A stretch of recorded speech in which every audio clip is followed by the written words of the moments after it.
Vamos a dar comienzo en esta tarde a nuestro estudio del don de la profecía. Es el cuarto sermón de esta serie de enseñanzas y creo que con este concluiremos y será el sermón definitivo.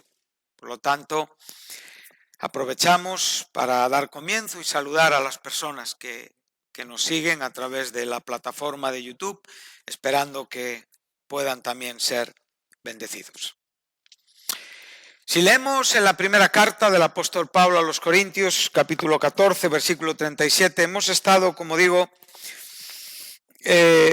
tratando de explicar este don de la profecía en un contexto que es el capítulo 12 y 14 de esta primera epístola a los Corintios, sabiendo que ahí es donde tenemos posiblemente un contenido amplio y grande. No queremos decir que solo sean los únicos capítulos del Nuevo Testamento que hablan de los dones, pero posiblemente sean dos capítulos que aclaran mucho, no solamente los dones de manifestación.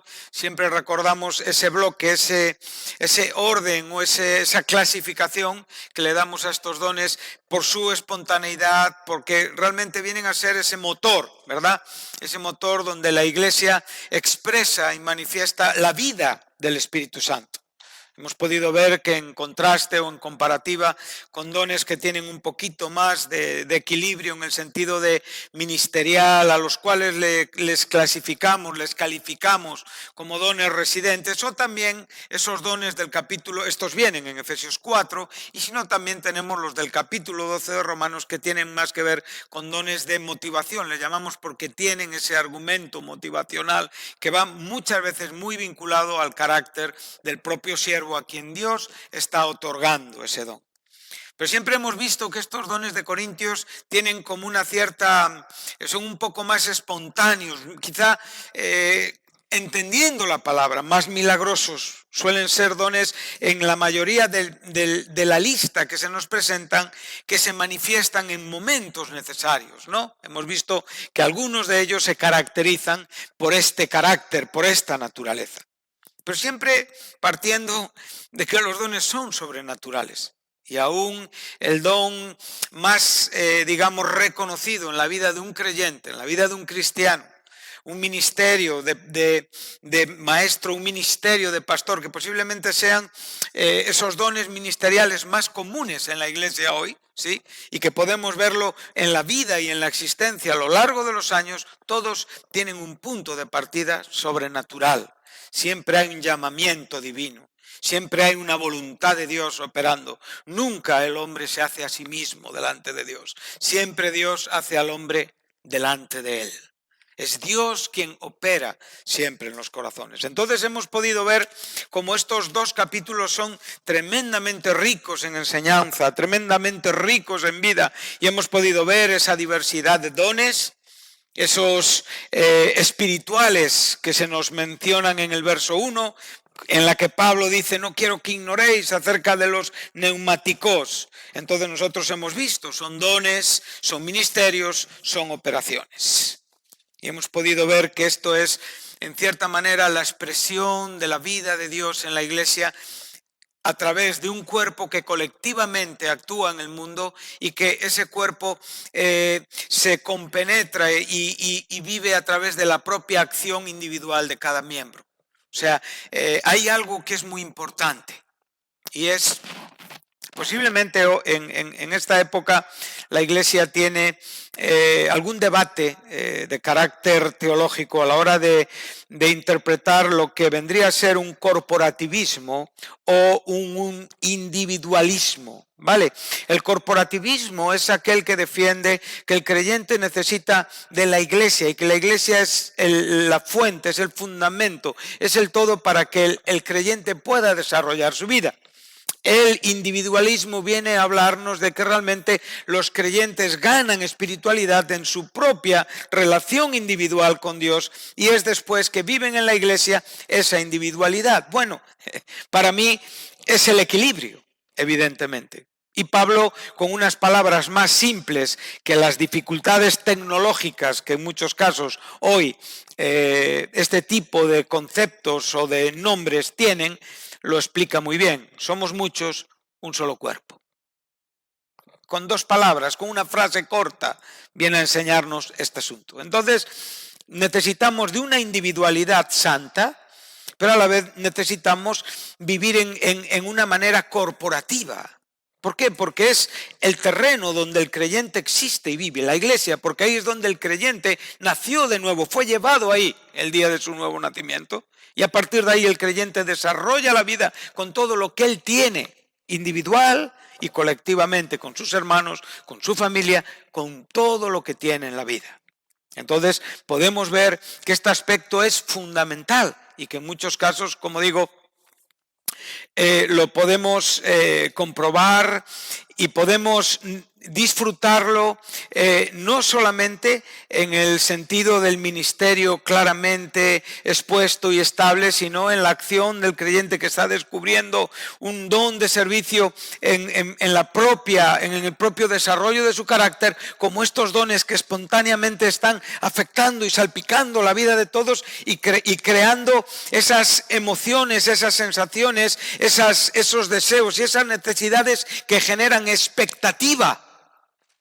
Entonces la iglesia está viva, la iglesia está feliz, el creyente encuentra felicidad en un terreno de felicidad. Es Dios quien está obrando, el creyente vive satisfecho, el creyente vive entendido que su vida debe de estar ahí, de ahí toma su oxígeno, de ahí toma su edificación y ahí él mismo edifica. Entonces todas estas cosas son fundamentales en todo esto que estamos hablando. Entonces venimos después desarrollando el don de la profecía como un don importante y dándole ese carácter mayor que el propio Pablo declara en el propio contraste con el don de las lenguas, en la importancia de que la profecía viene cargada por una revelación divina. Vimos que esa grandeza de ese don es porque necesita de una revelación previa, lo cual hoy en nuestra iglesia necesitamos con mucha urgencia. Necesitamos voz de Dios. La iglesia no vive de las quejas. La iglesia no vive de las críticas. La iglesia no vive de los sábelotodos. La iglesia vive de la palabra de Dios. Y necesitamos hermanos y hermanas que vivos en el Señor, limpios en su espíritu, con mentes sanas, con corazones sanos, ungidos por el Espíritu Santo, traigan palabra de Dios a la iglesia relativa a la profecía. La profecía es palabra de Dios y palabras que realmente tengan un sentido común bíblico para que realmente la Biblia las pueda respaldar. Muchas personas empezarían a desatar sus complejos. Muchas personas empezarían a aliviar sus cargas, sus problemas. Hay personas que viven por años y nunca son capaces de desatar sus problemas porque sencillamente no están siendo golpeados por la palabra viva de Dios. Entonces la profecía juntamente forma un equipo con la predicación y con la enseñanza.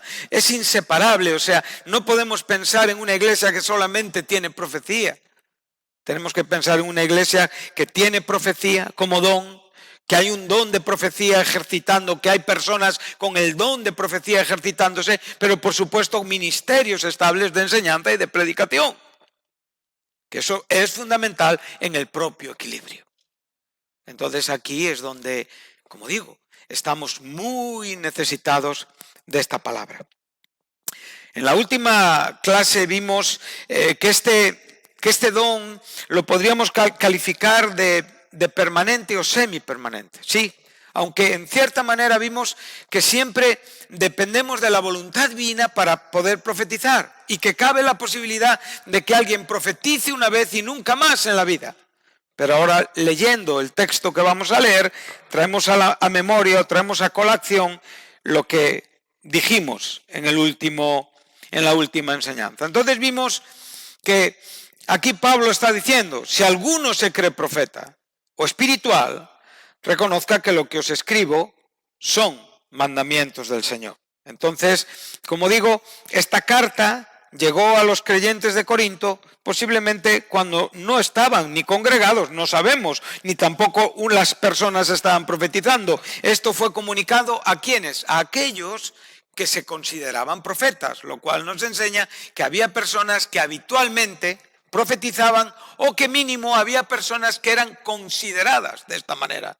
Entonces concluimos de que aunque es verdad que una persona puede profetizar una vez y nunca más en la vida, aunque es verdad que realmente dependemos de la voluntad divina para profetizar, también es verdad que hay personas que pueden tener, como digo, permanentemente el don de profetizar. Entonces hemos visto mínimo que la semipermanencia es posiblemente el asunto donde nosotros nos quedamos más satisfechos. Pero yo no descarto la permanencia. Yo creo que puede haber hombres que pueden tener el don de la profecía y ejercitarlo en una manera bastante frecuente en la iglesia. Entonces, pero para esto tenemos que orar, ¿no? Y esto lo tenemos que desear, y esto lo tenemos que anhelar. El asunto es, ¿cuántos aquí están orando por este don? ¿Hay alguien orando por este don de profecía para su vida? ¿Hay alguien que esté viendo que es el don que falta entre nosotros y que realmente la iglesia va a ser grandemente edificada por ese don de profecía? Yo estoy seguro que el Señor en su fidelidad nos da todo aquello que necesitamos para la vida de piedad, tanto en lo personal como en lo colectivo. Amén. Entonces, en esto nos quedamos. En esta tarde vamos a desarrollar el asunto en cuanto a las diferentes potencias o grados en la propia experiencia de los creyentes, ¿sí? O sea, realmente el don de la profecía puede ser más claro o más desarrollado o tener una potencia mayor en un creyente o en otro. Bueno, esta es una pregunta que estaría bien que la contestáramos.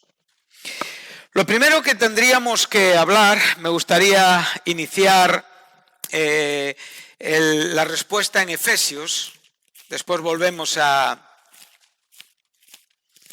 He escogido este versículo porque creo que es un versículo muy desafiante, muy concluyente, muy lleno de poder, muy lleno de verdad para poder llevarnos, ¿no? a desear, no solamente a desear, sino también a creer o a entender que no estamos hablando de hipótesis ni de quimeras. Estamos hablando de auténticas verdades posibles en Cristo Jesús. Entonces dice así, el versículo 19, capítulo 1. Pablo está en el tercer asunto por el cual él está orando por la iglesia de Éfeso. Y en este tercer asunto, él dice estas palabras. ¿Y cuál la supereminente grandeza de su poder para con nosotros, los que creemos, según la operación del poder de su fuerza, la cual operó en Cristo resucitándole de los muertos y sentándole a su diestra en lugares celestiales, sobre todo principado y autoridad, y poder y señorío, y sobre todo nombre que se nombra no solo en este siglo, sino también en el venidero. Y sometió todas las cosas bajo sus pies. Y lo dio por cabeza sobre todas las cosas a la iglesia. Verso 23, la cual es su cuerpo, la plenitud de aquel que todo lo llena en todo. Observa que el apóstol Pablo, cuando está en su condición de ruego por estos creyentes de Éfeso, él ahora mismo no escatima en conceptos que califiquen la intención, la intensidad de lo que él quiere hablarnos. Él no está usando, como digo, una palabra para definir poder. Está usando muchas palabras. Está gastando casi todo el diccionario que tiene en sus manos para darnos la idea de lo que él nos quiere decir. Es imposible que una persona que está siendo dotada, investida, una persona que está experimentando una plenitud del Espíritu Santo, salga de una reunión donde ha leído un texto de esta grandeza y que todo lo que haya en su corazón sea gritar, sea criticar, sea hablar de cosas vanas y terrenales. Eso indica que algo está fallando en lo que tú esperas de Dios y en lo que Dios realmente espera que tú esperes para darte. O sea, no hay una persona aquí en esta tarde, un creyente, una persona que haya sido lavada y bautizada por el Espíritu en el cuerpo de Cristo, que diga, este versículo no es para mí. No hay nadie aquí en esta tarde que pueda decir, yo no estoy a la altura de la grandeza de lo que Dios me quiere aquí enseñar. Pero es porque realmente no llegamos a desafiarnos a nosotros mismos. Nos hablan de dones, pero ni tan siquiera pasamos una noche sin dormir orando, pensando en cuál es nuestro don. Nos hablan de dones y posiblemente en cuestión de un par de horas nos estén interesando mucho más los asuntos terrenales y mundanos que la propia vida en Cristo. Todo lo que tú eres en el Señor lo vas a edificar y lo vas a fomentar en tu relación personal con Dios. Tú eres lo que eres en Cristo. Y lo que no eres en Cristo no eres, aunque quieras esforzarte en mostrar o en ser. A donde no has llegado, no has llegado. Y debe de preocuparte a donde no has llegado. Cuando se predica, cuando se enseña, no estamos poniendo un listón donde estamos todos. No es verdad. No estamos todos en la misma altura espiritual de experiencia cristiana. Hay quienes están en niveles muy bajos y preocupantes y hay quienes realmente están en niveles que realmente tienen ahora mismo un gran futuro si siguen por ese camino. Pero muchas personas no se preguntan por su propia situación. ¿Cuántas noches has pasado orando a Dios en todos los años que vives como cristiano, pidiéndole que te contestara a esto? Pidiéndole si tienes una vida a la altura de lo que Él espera de ti. Si tienes una vida a la altura de todo lo que Él te ha dado a ti. A veces vivimos más preocupados por estar bien con las personas que tenemos a nuestro lado. Tememos mucho más a las personas que tenemos a nuestro lado. Nos importa mucho más lo que las personas dicen de nosotros que realmente la potencia de Dios obrando en nuestros corazones. Observa que lo que Pablo está diciendo es que podamos comprender, y no dice la grandeza, lo cual sería una expresión suficiente para poder expresar en lo que es relativo a Dios, grandeza de Dios. No necesitamos más, pero Pablo, inspirado por Dios, está poniéndole ahí un sustantivo, un sustantivo o un adjetivo, no lo sé ahora mismo, pero le está poniendo una calificación que está diciendo que es mucho más grande de lo que nosotros podemos alcanzar. O sea, aquí el término hiperbalón está diciendo algo que está mucho más allá de donde nosotros podemos tirar. O sea, esa supereminente grandeza de su poder para contigo. Para contigo.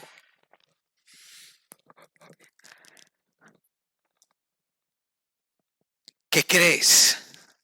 Y ahora dice, según la operación supereminente, poder, operación de poder y de fuerza. 4 palabras diferentes para dar potencia a lo que es la grandeza supereminente del poder de Dios que actúa para con nosotros los que creemos según la potencia de su fuerza. Un don es la potencia de la fuerza de Dios. El Espíritu Santo es Dios mismo generando la potencia en nuestras propias vidas. Por lo tanto, un creyente no puede quedar en una manera en la que no desarrolla un don o no desarrolla una vida espiritual porque Dios tenga para ti menos que para otros. El alcance de los dones, el desarrollo de los dones va a depender seriamente de tu fidelidad con Dios. Y ahí es donde está el aprovechamiento o el desaprovechamiento. Ahí es donde los creyentes viven intensamente o viven a ratos. Ahí es donde los creyentes de verdad son personas llenas de Dios o son creyentes que están muy faltos. ¿Por qué?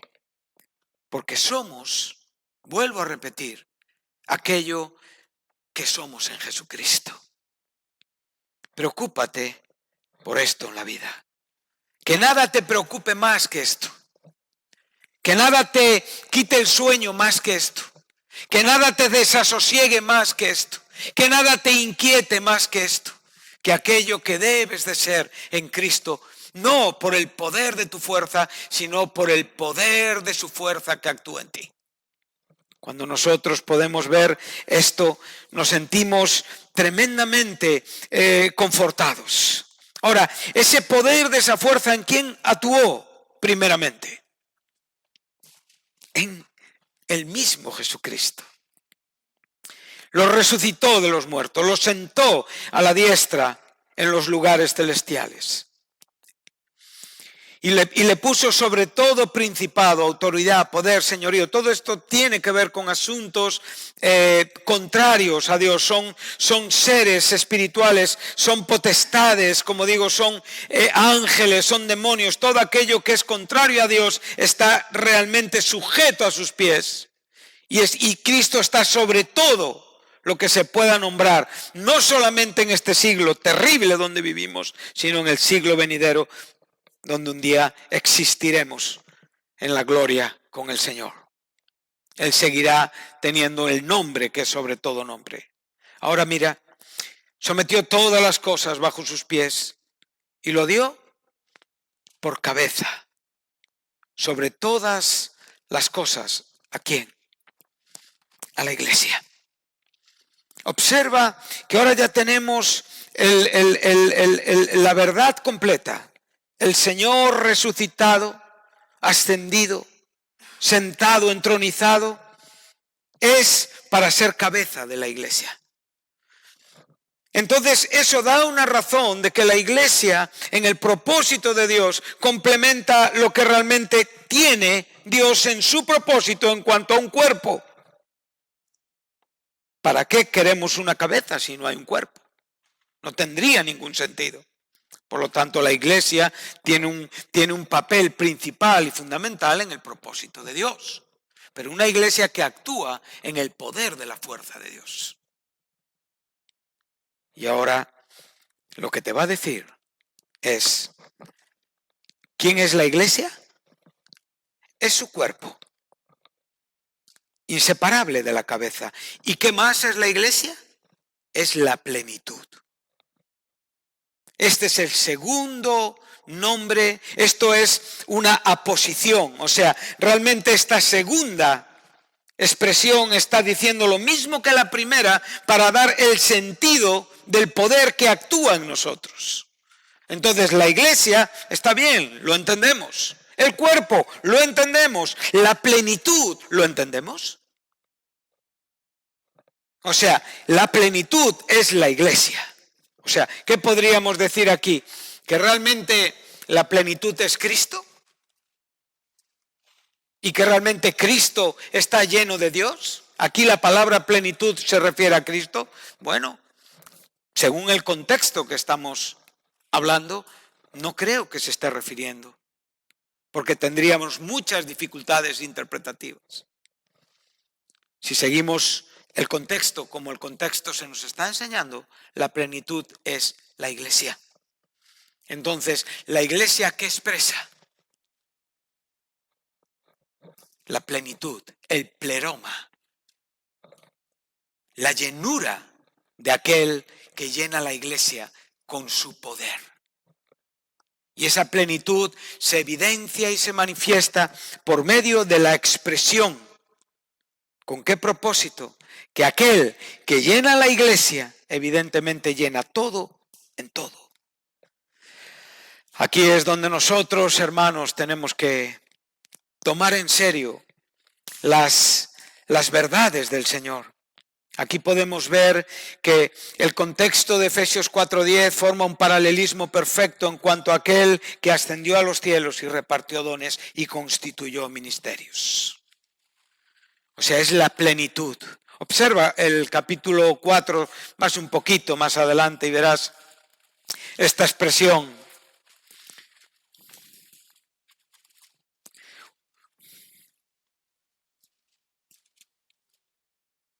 Después de expresarnos el haber dado dones a los hombres, verso 8, cumpliendo la verdad y el asunto profético mesiánico del Salmo 68, 18. Él dice que subió, primero descendió. El que descendió es el mismo que subió por encima de todos. ¿Para qué? Para llenarlo todo, ¿sí? Y en esa plenitud, en esa llenura está la iglesia. ¿Qué es el siguiente versículo? Después de decirnos esto, a unos constituyó. Apóstoles, profetas, evangelistas, pastores y maestros. Estamos hablando de la potencia de Dios. No estamos hablando de mí ni de ti. No estamos lanzando un órdago, ni una súplica, ni una petición al desarrollo de nuestras capacidades. No sirven. No son útiles si no están actuando en la potencia de Dios. Y aquí es donde el creyente va a ser feliz, cuando la potencia de Dios es la que realmente está dirigiendo su vida para el desarrollo de los dones. Y cómo no, para el desarrollo de cualquier don o de cualquier don o dones que cualquier creyente tenga bien recibir para desarrollar, según la potencia de Él. Entonces, según la potencia de Él, podemos ver que los creyentes, evidentemente, son llamados a desarrollar el don, ¿sí? Y diríamos, la potencia de Dios es siempre igual, ¿sí? Él no varía en potencia. Él no varía en grados de acción. Él no opera más aquí ni más allá. Él tiene una acción siempre perfecta. Su obra es perfecta. Él no tiene desequilibrios. El asunto tiene que ver en cómo nosotros administramos estas verdades que están llegando a nuestro corazón y el deseo que tengamos de distinguirnos en medio de un mundo para poder expresar esta plenitud y esta potencia de Dios en nuestros corazones. Y aquí es donde cualquier don, cualquier creyente que tenga uno o cualquier creyente que tenga 10 actúa bajo la misma potencia. ¿Sí? Es el mismo poder operando en los creyentes. Pero es verdad también que hay creyentes que son llamados a desarrollar un don en una manera más amplia que otros. Y a veces estos dones varían en grados. ¿Por qué? Porque la situación ministerial lo requiere. Y aquí es donde muchas veces no lo llevamos nada bien. Porque nosotros siempre tenemos los perjuicios del más y del menos, del mayor y del menor, ¿sí? ¿Qué le preocupaba a los apóstoles? Hasta en el último momento, en el momento en el que Cristo se marchaba, su problema era quién era el mayor. Cada día nosotros sufrimos con quién es el mayor y el menor. ¿Quién me dice y a quién digo? ¿De quién recibo y a quién doy? Y eso crea un gran desconcierto en nuestros corazones. Porque cuando yo estoy actuando bajo los principios de la supereminente grandeza de Dios, que opera en mí, que soy creyente, que soy hijo de Dios, según el poder de Él que está actuando en mí, yo no estoy preocupado si yo estoy haciendo más que otros, porque estoy haciendo lo que tengo que hacer. Y soy muy feliz haciendo lo que tengo que hacer. Pero el problema de muchos cristianos es que en verdad no son felices con lo que Cristo tiene. Y necesitan buscar futuro, no en fe, sino en sus propias ideas y afanes de la vida. Creí en el Señor cuando fui salvo, cuando me vi como un pecador. Bien. Pero tengo que seguir creyendo en el Señor ahora que hay otras cosas que me preocupan y me ocupan. Esa misma confianza tiene que ser manifiesta en Él. Y ahí es donde yo puedo vivir tranquilamente. No me comparo con nadie. Y puedo decirle a alguien, mira, Dios me ha bendecido con este don. Igual se lo estoy diciendo a alguien a quien Dios no le ha dado ese don. Pero ese alguien está entendido y no está en su corazón generando una envidia ni una molestia. Está contento porque es el mismo poder que está actuando en los corazones. Dios es glorificado y la iglesia es edificada. Y este es el gran problema que tenemos. ¿Sabemos por qué hay frialdad? Porque vivimos para nosotros. ¿Sabemos por qué realmente no se están ejercitando los dones? Porque en el fondo no estoy en una relación tan íntima, tan seria, tan clara con Dios para poder saber qué es mi parte en el cuerpo de Cristo.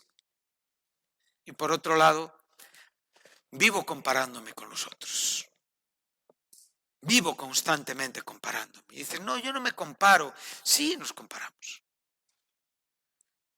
En el momento en el que tú creas una tensión y que realmente generas una discusión y una falta de respeto es porque muestras la insatisfacción que tienes contigo mismo.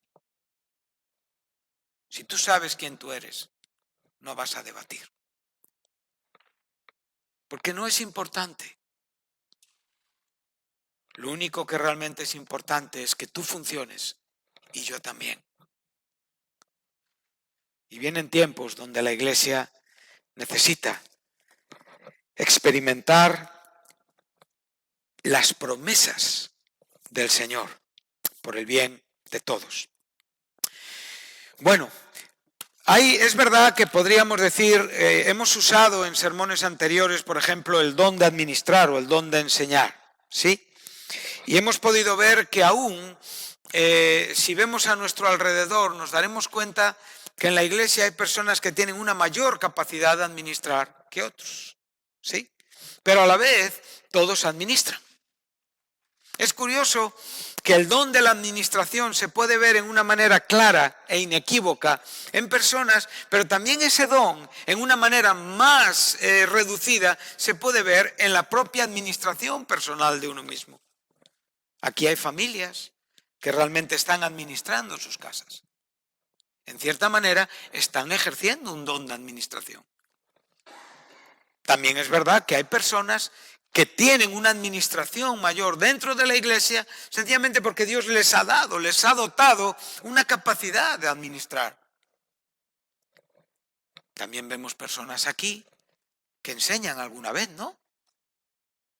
¿A cuántos os han invitado a decir una palabra en una reunión, aquí, en esta tarde? ¿A ninguno? Pregunto. ¿Aquí a nadie? A muchos. A todos, seguramente, ¿no? Bueno. No, igual no tienes el don reconocido de la enseñanza, pero en una manera menor, si se puede entender, has enseñado. Entonces podemos ver que estas cosas son realidades en la propia iglesia.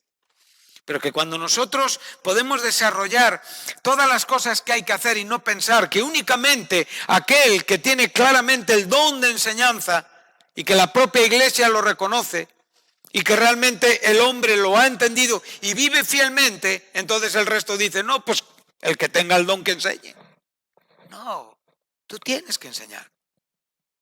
Y a lo mejor hay personas a quienes el Señor le va a dar ese don, a muchos o a pocos. Pero es verdad que en una manera menor los dones también se ejercitan. Y esto no tiene que ser un problema para nosotros a la hora de poder comprender un reconocimiento de un don, de una práctica de ciertos asuntos edificantes en la iglesia sin necesariamente tener ese don reconocido.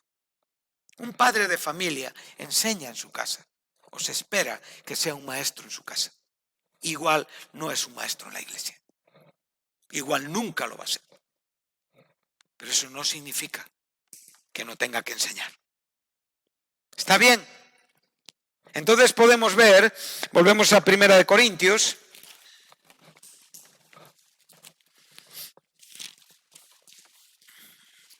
al verso 18, capítulo 14, versículo 18.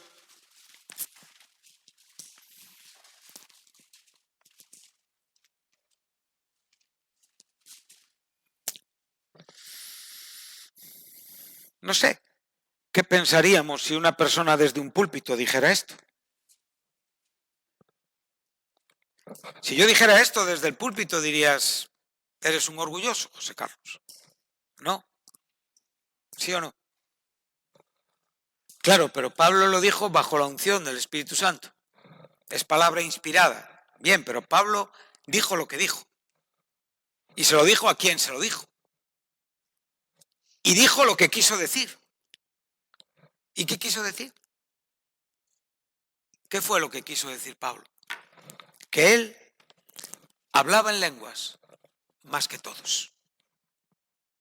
O sea, el propio maestro, el propio apóstol, la propia persona que está animando a que el don de profecía se practique encima del don de lenguas, que se le dé una prioridad, que realmente se le dé una importancia mayor al don de la profecía que al don de las lenguas. El propio apóstol que dice mayor es el que profetiza que el que habla en lenguas. Ya hemos estado hablando acerca de esta diferencia. Él realmente viene a decirles que él habla en lenguas más que todos. Entonces los corintios le miran a los ojos y le dicen, entonces, ¿por qué nos dices que no hablemos en lenguas? ¿Estás matando nuestro don? No, sabemos que no.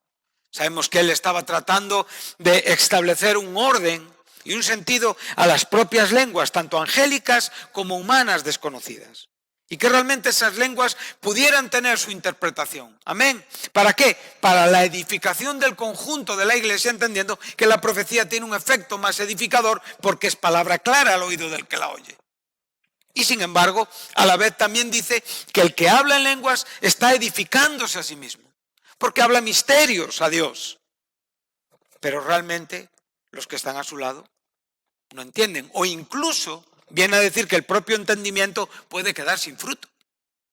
Lo cual quiere decir que hay una manera de orar espiritualmente sin que tu propio entendimiento intelectual, reconocedor, claramente interpretador de lo que se está diciendo, no quede esclarecido y sin embargo tú tengas una edificación espiritual en tu corazón.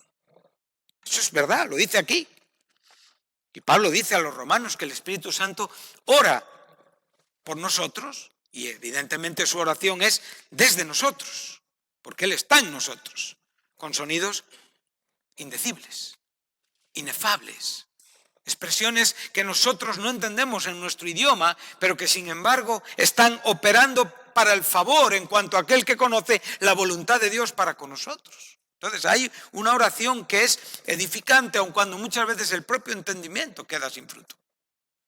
Pero es mejor orar en el espíritu y en el entendimiento. Es bueno cantar, o sea, que todo realmente sea completo, ¿verdad? Esto es una experiencia mucho más completa. Pero como vuelvo a decir, realmente él no está diciéndoles que es malo orar en lenguas. Él les está diciendo lo que les quiere decir. Él ora en lenguas más que todos. Entonces, ¿hay grados de experiencia? No lo digo yo, lo dice Pablo. ¿Hay grados de frecuencia? Él ora más habitualmente en lenguas que los creyentes de Corintio. Ahora, cuando él está hablando de orar en lenguas, nosotros tenemos que ver el sentido que el propio apóstol Pablo da, y a la vez tenemos que aplicarlo con el propio don de profecía en cuanto a que realmente es verdad. Hay personas que pueden tener un mayor grado de acción profética o una mayor frecuencia de desarrollo del don profético que otros. Y posiblemente Pablo también profetizara más que los creyentes de Corinto. Entonces, cuando estamos viendo esta realidad, nos hace pensar por un momento cómo era la vida piadosa de Pablo y cómo es mi vida piadosa. ¿Cuántas horas pasaría Pablo hablando en lenguas a Dios? Orando en lenguas a Dios. ¿Cuántas horas pasaría Pablo cantando alabanzas a Dios en su espíritu para tener una edificación tan poderosa, tan santa y después un efecto tan saludable y tan claro y tan autoritario en la iglesia? La autoridad no nace de la nada, no nace de un nombramiento ni de unos años en una obra. La autoridad nace del tiempo que tú pasas con Dios. De ahí viene tu autoridad. Si no tienes tiempo con Dios, nunca tendrás ninguna autoridad. Ninguna. ¿Por qué? Porque tu vida carnal es evidente y es manifiesta. Entonces, cuando Pablo dice, yo hablo en lenguas más, él está diciendo, yo tengo una vida piadosa activa. Cuando nosotros estamos en la iglesia, tenemos una vida piadosa activa. Ahora, cuando estamos en un culto, cuando estamos desarrollando un servicio, una reunión, ¿cómo es tu vida piadosa en estos momentos? Cuando entramos en los momentos de adoración, ¿cómo es tu vida piadosa? Cuando levantas una oración para la edificación de la iglesia, ¿es un protagonismo o es realmente una oración traída por el Espíritu Santo? He conocido muchas personas que al fin de un servicio su oración es casi más para aclarar la predicación que una oración edificante. Eso es protagonismo, eso es carnalidad. Tú tienes que preocuparte, yo me debo de preocupar por una actividad piadosa aquí en este momento.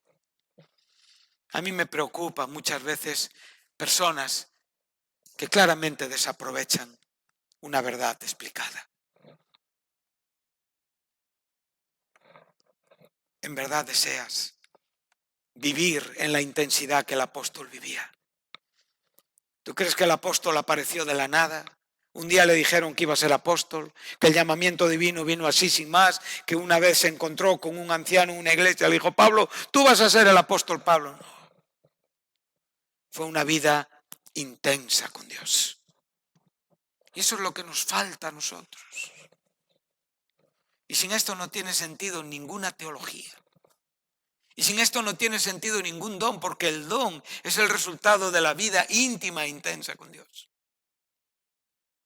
Los dones vienen como una consecuencia de creyentes que necesitan las operaciones, los ministerios, los dones para poder ejercer en la iglesia. Dios no puede poner dones en manos de personas que no viven para Él. ¿Para qué? ¿Para que paseen su orgullo en la iglesia? No, no tiene sentido. Tú sabes como yo que si alguien te dijera desde un púlpito, yo hablo más en lenguas que todos vosotros, le dirías, eres un orgulloso. ¿Y si es verdad? ¿Sería un orgulloso por decirlo? Claro, salvamos la situación, ¿no? Nadie realmente se atreve a veces a tener este tipo de declaraciones. Pero ¿y si son verdad? Si hay una enseñanza, si hay un reto en una manera humilde y verdadera y sincera de una persona que puede decir, yo tengo una vida más intensa que tú en Cristo y quiero ayudarte, ¿no es una bendición para nosotros? Los corintios hacían un espectáculo de las lenguas. Pablo hacía un medio de edificación espiritual, porque entendía el don. Esta es la gran diferencia. Ellos querían el espectáculo, querían las manifestaciones que distinguían a las personas como personas dotadas por Dios. Pero el don no es para el espectáculo. El don, como digo, siempre realza, ensalza, glorifica la persona de Jesús. El don no está relacionado con la autoridad, ni el don está relacionado con una personalidad carismática. No. El don sencillamente es una operación sobrenatural y espiritual en el corazón de un creyente que vive una vida intensa con el Señor. Y por eso nos dio dones. Porque somos personas que tenemos la vida, el complemento para poder desarrollar ese don.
No se trata de esto, de tus habilidades. Pueden ser puramente carnales. Se trata de dones del Espíritu, de personas que tienen intensidad con el Señor, que donde van, vienen de la presencia de Dios. Y se les ve, y se les oye. Y aunque son personas como nosotros, imperfectas y con muchos defectos, faltos de muchas virtudes, podemos reconocer la gloria de Dios en sus vidas. Esto es de lo que estoy hablando. Y esto es para ti, hermano. Pero lo deseamos. Entonces vemos que el apóstol viene a recordarles estas cosas. Yo hablo más en lenguas que todos vosotros. Dice, y daba gracias a Dios, por su... era el mejor en esto. Pero en la iglesia yo prefiero hablar 5 palabras con mi entendimiento. Vamos a leer hasta el versículo 22. Dice, pero en la iglesia prefiero hablar 5 palabras con mi entendimiento para enseñar también a otros. La idea es la edificación, que 10,000 palabras en lengua desconocida si no hay quien las interprete, ¿no? Ahora dice, hermanos, no seáis niños en el modo de pensar. Si no sed niños en la malicia, pero maduros en el modo de pensar. O sea, aquí él está haciendo un juego de palabras que viene a decir lo siguiente: hermanos corintios, ser maduros, madurar. ¿Y dónde está la madurez? Evidentemente en la manera de pensar. La manera de pensar es la que afecta a tu manera de vivir. De lo que tú piensas es con lo que tú concluyes y en el fin es lo que tú haces. Durante todo el día tu mente está pensando. Y aquí es donde nosotros tenemos que traer la madurez de Dios a nuestros corazones, asentando, fundamentando, buscando pensamientos que realmente nos maduren. Pablo dijo al principio de esta carta, en el capítulo 2, versículo 6, que él habló sabiduría con los que habían alcanzado madurez. O sea, la gente que no es madura en su forma de pensar no puede comprender la sabiduría divina, porque su mente es la mente de un niño que está todo el día batallando con su forma de pensar. No hay aprovechamiento en el pensamiento. Entonces, Pablo les está diciendo, por favor, ser maduros en vuestra forma de pensar. Y le dice curiosamente una frase que mal entendida casi puede animarnos a hacer lo malo, ¿verdad?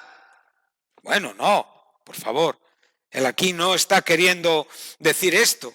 Es verdad que el término que se está usando es malo, es kakos. Es el término que en griego se usa para determinar aquello que es malo.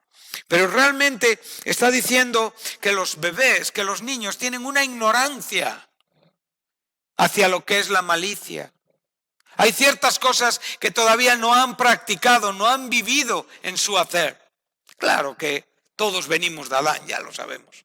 Y más tarde o más temprano nos daremos cuenta de quiénes somos sin Cristo.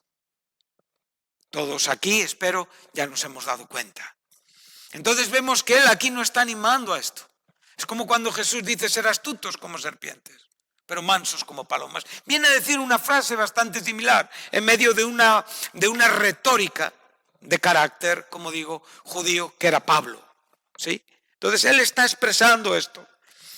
Y te está diciendo, mira, sé maduro en tu forma de pensar, porque entonces serás maduro en la aplicación práctica de tu vida. Amén. Dice, en la ley está escrito. Él ahora está haciendo uso del Antiguo Testamento. Y en otras lenguas y con otros labios hablaré a este pueblo y ni aun así me oirán, dice el Señor. Bueno, es tremendo cómo el apóstol Pablo ahora va a hacer uso de un texto que ha traído de cabeza a muchos intérpretes. O sea, muchas personas aquí en estos dos versículos que siguen no acaban de comprender lo que dice Pablo. Pero a ver, ¿qué es lo que quiere Pablo? Las lenguas son una señal para creyentes, para incrédulos. Las lenguas edifican a los creyentes, son para los incrédulos. La profecía, ¿quién edifica a creyentes, incrédulos? Indoctos, idiotes, es el término. Personas que no han sido iniciadas. A veces gente que está entre el cristianismo y el inconverso. Personas que están ahí en una manera un poco extraña, aunque la Biblia solo contempla dos personas, el espiritual y el natural. Pero sabemos entender estas cosas y darle su justo lugar en nuestra forma madura de pensar, ¿no? Entonces ahora él va a usar un texto de Isaías 28:11. Y aquí el texto viene a enseñarnos que cuando el pueblo de Israel, el reino del norte, estaba siendo advertido por el profeta Isaías, no estaba escuchando realmente a lo que Isaías estaba hablando. Dios estaba queriendo hablar a este reino. Les estaba queriendo decir que había que vivir de otra manera. Y les daba pautas en hebreo. Mandamiento tras mandamiento, renglón tras renglón, palabrita, o sea, formas fáciles de comprender. Pero el pueblo no le dio la gana de escuchar. Y entonces la señal, ¿cuál fue? El pueblo asirio. El pueblo asirio habló en lengua de tartamudos, en lengua desconocida por completo. ¿Con qué propósito? Con que esa señal evidenciara que Dios estaba tratando de hablarles y sin embargo no se arrepintieron. Ahora Pablo usa este texto para enseñarnos que realmente las lenguas son una señal para los incrédulos, aplicándolo al propio texto de Isaías. ¿Quiénes eran los incrédulos? El pueblo de Israel. Esas personas que no quisieron creer a Dios después de escuchar el mensaje de los asirios, en lengua asiria. Entonces aquí podemos ver que en cierta manera esta señal es para darnos un entendimiento de que el propio pueblo de Dios ante la lengua desconocida se comportó incrédulamente. Pero ahora el apóstol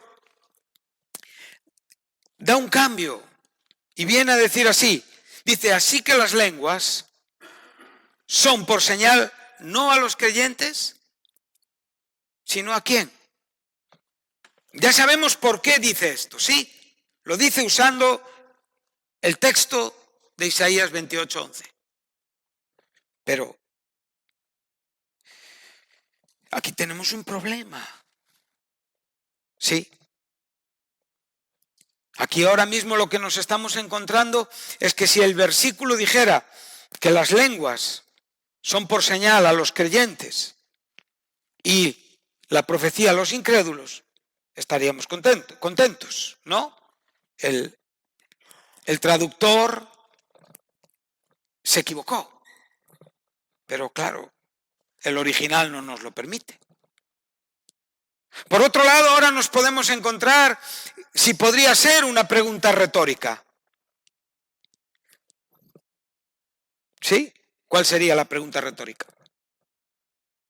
Entonces, ¿qué? ¿Las lenguas son por señal a los creyentes o a los incrédulos? Pero tampoco nos vale. Tampoco nos vale. Evidentemente, lo que está tratando de decir es lo que dice, que en cierta manera las propias lenguas causan en las personas inconversas o una idea de que están locos, los que están en esa iglesia, lo dice un poquito más adelante, ¿no? ¿Sí? O sencillamente ningún deseo de arrepentirse. ¿Sí? O sea que en cierta manera está provocando una realidad. ¿Estáis conmigo? Pero ahora el siguiente versículo es el que nos va a dar la respuesta.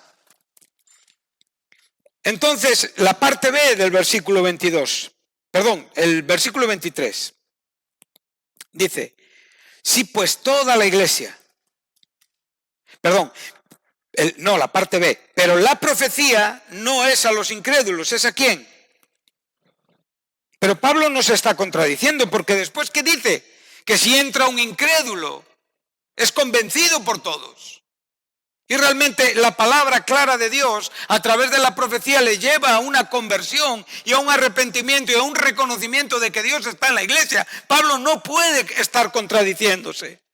Pablo está diciendo claramente que el equilibrio perfecto entre todo el desarrollo donacional de todos los dones, tanto de la profecía como de las lenguas, tienen un sentido en Dios, en los oídos de aquellos que le están escuchando o que están escuchando, incrédulos o conversos. Entonces lo que vemos es que realmente la profecía, aquí la palabra señal nos da una manera muy preciosa en cuanto a que esa señal lo que está revelándonos es la palabra de Dios. Entonces, Pablo le está dando a la profecía el sentido mayor, el sentido preponderante, el sentido principal de que cuando la profecía está activa, los creyentes están siendo ¿qué? Edificados. Pero no solamente los creyentes están siendo edificados, sino los incrédulos están siendo convencidos. Entonces, cuando nosotros empezamos a darle el orden correcto a cada cosita, nos encontramos ante un texto de una gran dificultad, pero que sin embargo no podemos aclararlo contradiciendo nada del propio contexto. Entonces, entendiendo la razón por la cual está enseñándonos lo que nos está enseñando acerca de las lenguas, llegamos a comprender que la profecía tiene una función mucho más beneficiosa, mucho más saludable espiritualmente en el creyente.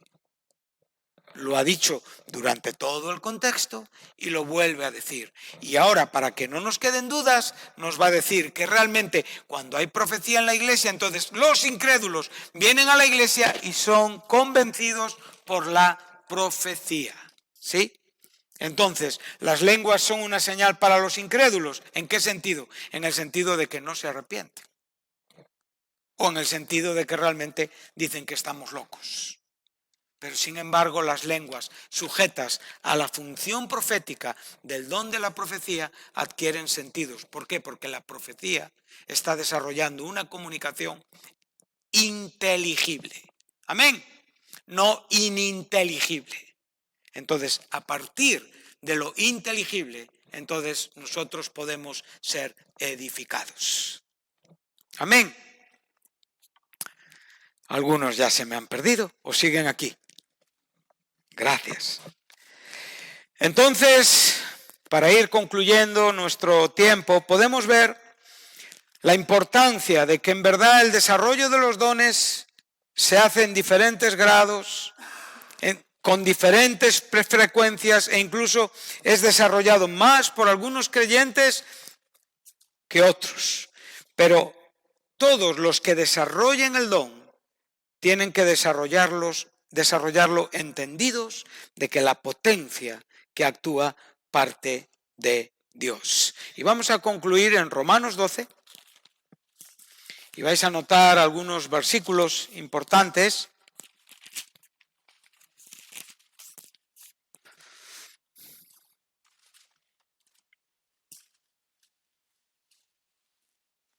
Es muy importante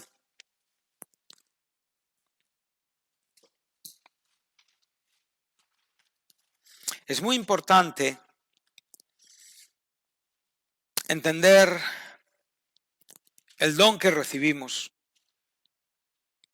y cómo lo desarrollamos.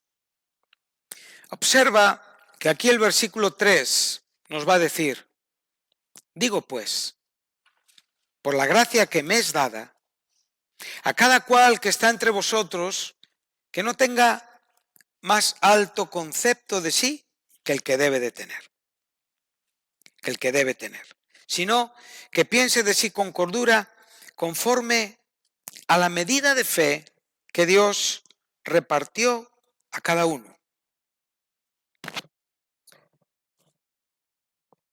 Digo pues, por la propia gracia que recibió el apóstol para comunicar a la iglesia las palabras que está comunicando, ¿sí?, que nadie tenga más alto concepto, o sea, hiperfrosneo, un pensamiento más alto del que debe de tener, sino que tenga un pensamiento razonable espiritualmente, que haya una cordura conforme a la medida de la fe.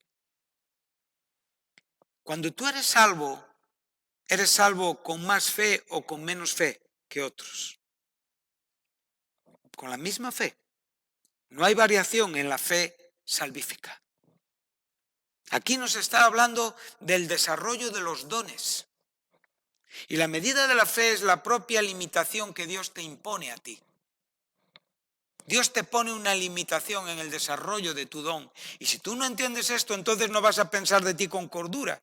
Vas a ir más allá de donde tú debes de ir. Y no vas a comprender la gracia que te ha sido otorgada. Entonces, en este sentido, y aquí lo vamos a dejar en esta tarde, vamos a quedarnos con esta idea. La medida de fe. O sea, la limitación que tú tienes para desarrollar el don que Dios te dio. Esto es importante. Nosotros cuando oímos de fe solemos pensar la fe no tiene límites. ¿Decimos verdad? Sí, la fe no tiene límites. Dios no tiene límites, pero tú sí tienes límites. Y como creyente tienes límites. ¿Qué límites? Los límites que Dios te ha pautado en la vida. Tú no puedes ejercer en la iglesia totalmente desprovisto de un pensamiento cuerdo de quién tú eres en Dios. Entonces ahí es donde tú entiendes con cordura la medida de la fe. Y la medida de la fe va a estar relacionada con el don que has recibido.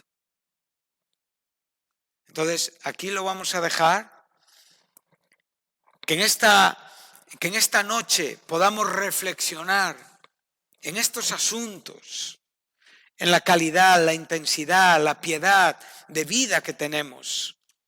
Que realmente podamos comprender que hay diferentes grados, potencias, frecuencias entre los creyentes en cuanto a amplitud o grandeza ministerial. Y es Dios quien lo establece. Que yo tengo que aprender a vivir no compitiendo, sino realmente muy conforme a ese don que he recibido y a esa gracia que he recibido, y lo tengo que hacer conforme a la medida de fe que he recibido. Entonces Pablo podía perfectamente decir, yo practico más que vosotros ciertos dones. Hablo más lenguas que vosotros, pero siempre con una edificación. Y entonces les enseña que la falta de comprensión de los propios dones ejercitados es lo que está haciendo el escándalo en la iglesia.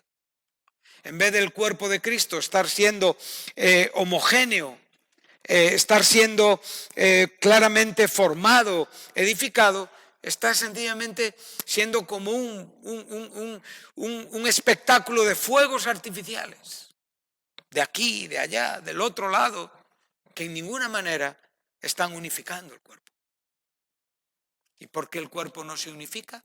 Porque no estoy pensando de mí con cordura conforme a la medida de fe que Dios me ha dado. Creo que voy con un coche en una autopista en Alemania donde no hay limitación de velocidad y donde puedo aspirar a todo porque Dios es un Dios que me da todo aquello que pido y si lo pido con fe. Hay muchas cosas que hay que entender bien. Y Dios va a darte todo aquello que tú pidas conforme a su voluntad para contigo. Y Dios no tiene límites. Y en Dios no hay insuficiencia. Pero nosotros sí. Y los límites son la protección de Dios a tu vida. Y cuando tú pasas los límites de la gracia por donde tienes que andar, es donde empiezas a perder de vista el respeto a la Iglesia. Y puede ser el mejor pastor o el mejor maestro, que muchos se pueden desviar del camino por no pensar con cordura conforme a la medida de la fe. Amén. Bueno, he dicho al principio que posiblemente sería el último sermón, pero no va a ser el último sermón. Nos quedará un sermón más para poder acabar bien todo esto. Queda un poquito y creo que apurarlo sería un error. Que Dios os bendiga y me gustaría despedir este momento orando, agradeciendo a las personas que nos han seguido